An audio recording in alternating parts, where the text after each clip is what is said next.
Hi, എല്ലാവർക്കും പുതിയ വീഡിയോയിലോട്ട് സ്വാഗതം. അപ്പോൾ ഇന്ന് നമ്മൾ ഉണ്ടാക്കാൻ പോകുന്നത് ഓണം സ്പെഷ്യൽ ഉണ്ണിയപ്പമാണ്.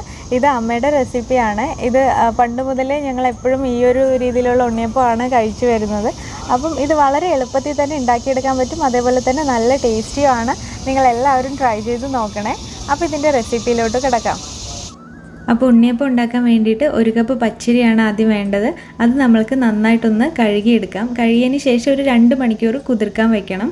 2 മണിക്കൂർ ഇപ്പോൾ നന്നായിട്ട് കുതിർന്നിട്ടുണ്ട്. കുതിർന്നതിന് ശേഷം ഇതിൻ്റെ ഈ വെള്ളമൊക്കെ ഒന്ന് ഊറ്റിയെടുക്കുക. എന്നിട്ട് അതൊന്ന് അരിപ്പയിലിട്ടിട്ട് അങ്ങനെ വെക്കുക. നമ്മൾക്ക് അതിൻ്റെ വെള്ളം നന്നായിട്ടൊന്ന് പോകാൻ വേണ്ടിയിട്ട്.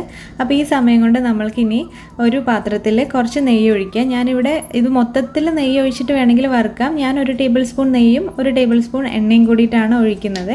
എന്നിട്ട് നമ്മൾക്ക് തേങ്ങാക്കൊത്ത് ഇതുപോലെ തേങ്ങാക്കൊത്താക്കി എടുക്കണം. അതിനുശേഷം അത് വറുത്തെടുക്കുകയാണ് ചെയ്യേണ്ടത്. ഒരു മീഡിയം ഫ്ലെയിമിൽ ഇട്ടിട്ട് നല്ല ബ്രൗൺ കളർ ആവുന്നത് വരെയാണ് തേങ്ങയൊക്കെ വറുത്തെടുക്കേണ്ടത്. അപ്പോൾ അത് നന്നായിട്ട് വറുത്തെടുത്തിട്ടുണ്ട്. ഇനി ഇത് കോരിയെടുക്കാം. അതിനുശേഷം അതേ എണ്ണയിൽ തന്നെയാണ് ഞാനൊരു 3/4 കപ്പോളം വെള്ളം ഉണ്ടല്ലോ അതെടുത്തിടുന്നുണ്ട്. എന്ന് വെച്ചാൽ ശർക്കര ഇട്ടിട്ട് 1/2 കപ്പ് വെള്ളം ഒഴിക്കുന്നുണ്ട്. അപ്പം 3/4 കപ്പ് അല്ലെങ്കിൽ 1 കപ്പ് വരെ ഉപയോഗിക്കാം മധുരത്തിനനുസരിച്ചിട്ട്. ഇനി ഇതൊന്ന് നന്നായിട്ട് ഉരുക്കിയെടുക്കണം. ഒരുപാട് പാവാക്കി കാച്ചിയെടുക്കേണ്ട ആവശ്യമില്ല. ഈ വെള്ളമൊക്കെ ഒന്ന് ഉരുകി കിട്ടിയാൽ മാത്രം മതി. അപ്പോൾ ഇതെല്ലാം ഉരുകി വെച്ചിട്ടുണ്ട്. ഇനി അത് തണുക്കാൻ വേണ്ടിയിട്ട് വെയിറ്റ് ചെയ്യാം. അപ്പോൾ ആ സമയം കൊണ്ട് നമ്മൾക്ക് ഇനി ഈ അരി ഉണ്ടല്ലോ അത് പൊടിച്ചെടുക്കണം. മിക്സിയിലിട്ടിട്ട് നന്നായിട്ട് പൊടിച്ചെടുക്കണേ. നല്ല ഫൈൻ പൗഡറായിട്ട് വേണം എടുക്കാൻ വേണ്ടിയിട്ട്.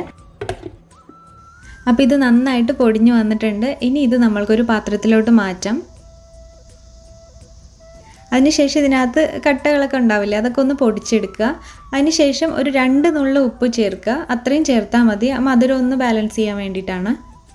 അതിനുശേഷം ഒന്ന് മിക്സ് ചെയ്തിട്ട് പിന്നെ ഇതിലോട്ട് 1 സ്പൂൺ ഏലക്കാപ്പൊടി ചേർക്കുക. അതൊന്ന് നന്നായിട്ട് മിക്സ് ആയതിന് ശേഷം പിന്നെ ഇതിലോട്ട് പഴം ചേർക്കണം. ഞാനിപ്പം ഒരു വലിയ പഴമാണ് എടുത്തിരിക്കുന്നത്. ശരിക്കും അമ്മയൊക്കെ ചേർക്കാറുള്ളത് കുഞ്ഞു പഴം ഉണ്ടല്ലോ, പാളയംകോടൻ പഴമൊക്കെ, അതാണ് ശരിക്കും ചേർക്കേണ്ടത്. നമ്മൾക്ക് ഇവിടെ കിട്ടില്ല, അതുകൊണ്ടാണ്. അപ്പോൾ ഇത് ചേർത്ത് നന്നായിട്ടൊന്ന് കുഴച്ചെടുത്തിട്ടുണ്ട്. ഇനി നമ്മുടെ പാവുണ്ടല്ലോ മറ്റേ വെല്ലത്തിൻ്റെ, അത് നന്നായിട്ട് തണുത്തിട്ടുണ്ട്. അപ്പോൾ അതിന് ശേഷം കുറച്ചായിട്ട് ഇതിലോട്ട് ഒഴിക്കുക. അരിച്ചിട്ടാണ് ഒഴിക്കുന്നത്. ഒഴിച്ചതിന് ശേഷം നമ്മളൊന്ന് നന്നായിട്ട് മിക്സ് ചെയ്തെടുക്കുക.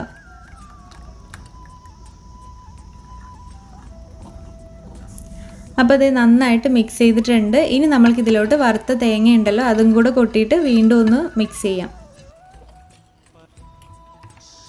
അപ്പോൾ ഇത് നന്നായിട്ട് മിക്സ് ചെയ്തെടുത്തിട്ടുണ്ട്. ഇനി ഇത് നമ്മൾക്കൊന്ന് അടച്ച് വെച്ചിട്ട് ഒരു 6 മണിക്കൂർ മുതൽ 8 മണിക്കൂർ വരെയാണ് വെക്കേണ്ടത്.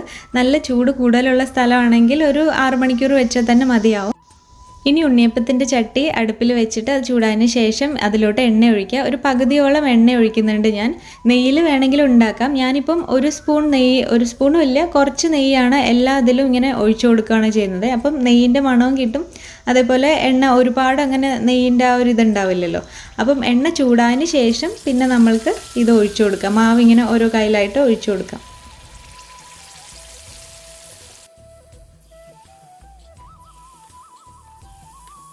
ഒഴിച്ചതിന് ശേഷം മീഡിയം ഫ്ലെയിമിൽ വെച്ചിട്ടാണ് വേവിച്ചെടുക്കേണ്ടത്. അതിനുശേഷം പിന്നെ എല്ലാം തിരിച്ചിടാം. ഒരു സൈഡ് വെന്ത് കഴിയുമ്പോൾ മറ്റേ സൈഡ് ഇതുപോലെ തിരിച്ചിടുക.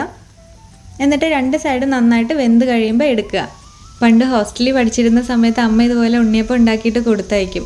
അപ്പോൾ എനിക്ക് അവിടെ കഴിക്കാനൊന്നും കിട്ടത്തില്ലേ, എല്ലാവരും കൂടെ ആയിരിക്കും കഴിക്കുന്നത്. എല്ലാവർക്കും ഒത്തിരി ഇഷ്ടമായത്. അപ്പോൾ നമ്മൾക്കിനി ഇത് 2 സൈഡ് നന്നായി വെന്തിട്ടുണ്ട്. അപ്പോൾ ഇത് എടുക്കാം.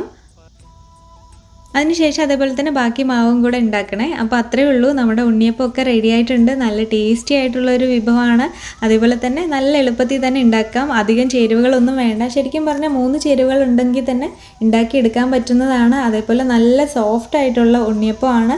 എല്ലാവരും ഇതുപോലെ ഒന്ന് ട്രൈ ചെയ്ത് നോക്കണം. ട്രൈ ചെയ്തതിന് ശേഷം നിങ്ങളുടെ അഭിപ്രായങ്ങളൊക്കെ കമൻറ്റ് ചെയ്യാനും മറക്കരുത്. വീഡിയോ ഇഷ്ടപ്പെടുവാണെങ്കിൽ ഒന്ന് ലൈക്കും കൂടെ ചെയ്തേക്കണേ. അപ്പോൾ നമ്മൾക്കിനി അടുത്തൊരു വീഡിയോയിൽ കാണാം. എല്ലാവർക്കും ഒരുപാട് താങ്ക്സ്. ബൈ.